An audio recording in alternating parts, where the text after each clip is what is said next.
ఇవాళటి పత్రికా సమావేశం పెడుతుంటే చాలా ఆనందంగా ఉంది. ఎందుకంటే నిన్న మొన్నటి వరకు జరిగిన మున్సిపల్ బూతుల వర్షం ముగిసి చెవులకు హాయిగా ప్రశాంతంగా ఉన్నది. వడగండ్ల వాన పడిపోతే ఎంత ప్రశాంతంగా ఉంటుందో ఈ బూతుల వాన ఆగిపోవడం అంత సంతోషంగా ఉంది. ఈ పార్టీ ఆ పార్టీ అని కాకుండా ప్రతి ఒక్కరు కూడా అసలు ఇష్యూస్ పక్కకు పెట్టి ఈ తూకిత్తా అంటే తూకిత్తా అనేటటువంటి ప్రయత్నం చేసి ప్రజల వాళ్ళ యొక్క దృష్టిని మరల్చే ప్రయత్నం చేశారు. నిజంగా ఈ ప్రచార సరళి వింటే నాకేమనిపించిందంటే సర్పంచ్ ఎన్నికలు లెక్క మున్సిపల్ ఎన్నికలు కూడా పార్టీ గుర్తు లేకుండా జరిగితే బాగుంటుందేమో. ఎందుకంటే బీజేపీ జాతీయ అధ్యక్షుడు వచ్చిండు మహబూబ్నగర్కి ప్రచారానికి, కానీ ఇప్పటికి కూడా మహబూబ్ నగర్లో 2 నుంచి 3 రోజులకు ఒకసారి కూడా మంచినీళ్ళు రానటువంటి పరిస్థితి ఉన్నది. కానీ ముఖ్యమంత్రి గారు ఆ విషయం మాట్లాడలేదు, బీజేపీ జాతీయ అధ్యక్షుడు గారు ఆ విషయం మాట్లాడలేదు. మహబూబ్ నగర్లో ఒక 30 ఏళ్ళ కిందనే 3 సిటీ బస్సులు తిరిగేటి, ఊరంతా తిరిగేది, పొద్దంతా తిరిగేది, ఆటోలకు ఇబ్బంది లేకుండా మంచిగా ప్రజలు బస్సు ఎక్కి పబ్లిక్ ట్రాన్స్పోర్ట్ వాడుకునే పరిస్థితి ఉండే. ముఖ్యమంత్రి గారు ఆ విషయం ఎప్పుడు మాట్లాడారు. అట్లనే మహబూబ్నగర్లో ఉండే బస్ స్టాండ్ ఉంటుంది, అది మహబూబ్నగర్ అని కాదు నేను అనేది, ప్రతి మున్సిపాలిటీలో ప్రతి మున్సిపల్ కార్పొరేషన్లో కూడా బస్ స్టాండ్లు కూడా బాగలేవు. ఇక గవర్నమెంట్ స్కూళ్ళు మున్సిపాలిటీలలో ఉన్నాయైతే కేవలం ప్రైవేట్ స్కూళ్ళకు విద్యార్థులను పంపించడానికి ఉన్నట్టుగా ఉంటాయి తప్పితే ఎందుకు కూడా అవి పనికిరావు. పిల్లలు తక్కువ, పంతులు ఎక్కువ ఉంటారు. చాలా విచిత్రమైన పరిస్థితి ఉంటుంది పట్టణాలలో ఉన్న గవర్నమెంట్ స్కూల్స్. అదేవిధంగా బస్తీ దవాఖానాలు, వాటి మీద నేనైతే ముఖ్యమంత్రి గారు మున్సిపల్ మంత్రి అయినప్పటి నుంచి ఇప్పటి వరకు కూడా ఎన్నడూ బస్తీ దవాఖానాల మీద రివ్యూ చేసిన పాపన పోలేదు, కనపడలేదు. దారుణంగా ఉన్నాయి బస్తీ దవాఖానాలు.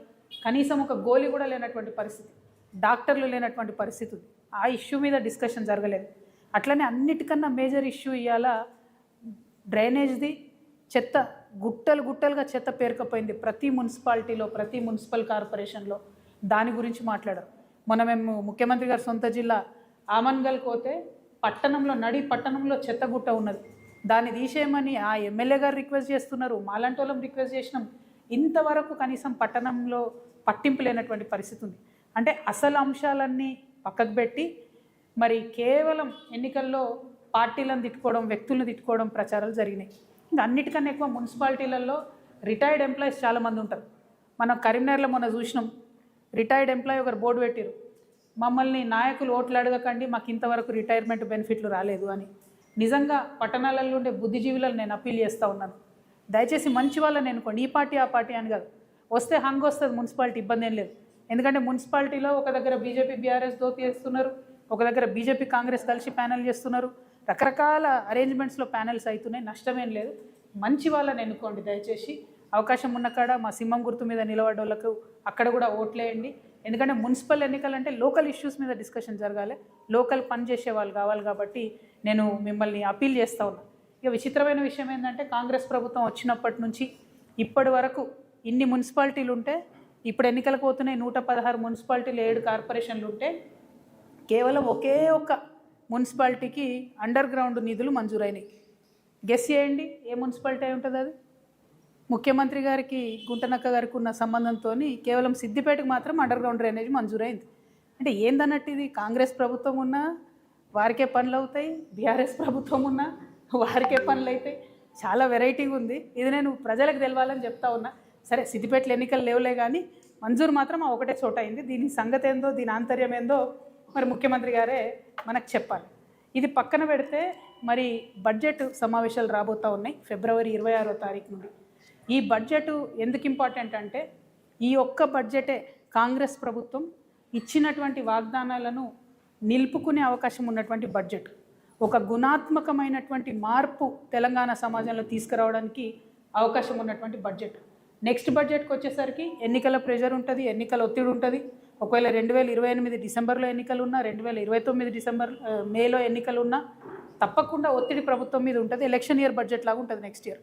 కాబట్టి ఈ బడ్జెట్లో నేను కొన్ని డిమాండ్స్ చేయదలుచుకున్నాను గౌరవ ముఖ్యమంత్రి గారిని. ఎందుకంటే పోయిన సంవత్సరం వాళ్ళు పెట్టినటువంటి బడ్జెట్ చూస్తే మొత్తం ట్యాక్స్ రెవెన్యూ ఏదైతే ఉందో అది మన తెలంగాణ భూములు అమ్మడం ద్వారా 7,000 కోట్ల రూపాయలు సంపాదించుకున్నారు. సంపద సృష్టించడంలో మాత్రం అసలే దృష్టి పెడతలేరు. దానివల్ల ఏమవుతుందంటే రెవెన్యూ డెఫిసిట్ ఏదైతే ఉంటుందో అది బీభత్సంగా పెరుగుతుంది. -9,000 కోట్లకు వెళ్ళిపోయింది ఇప్పటి వరకు, డిసెంబర్ వరకు.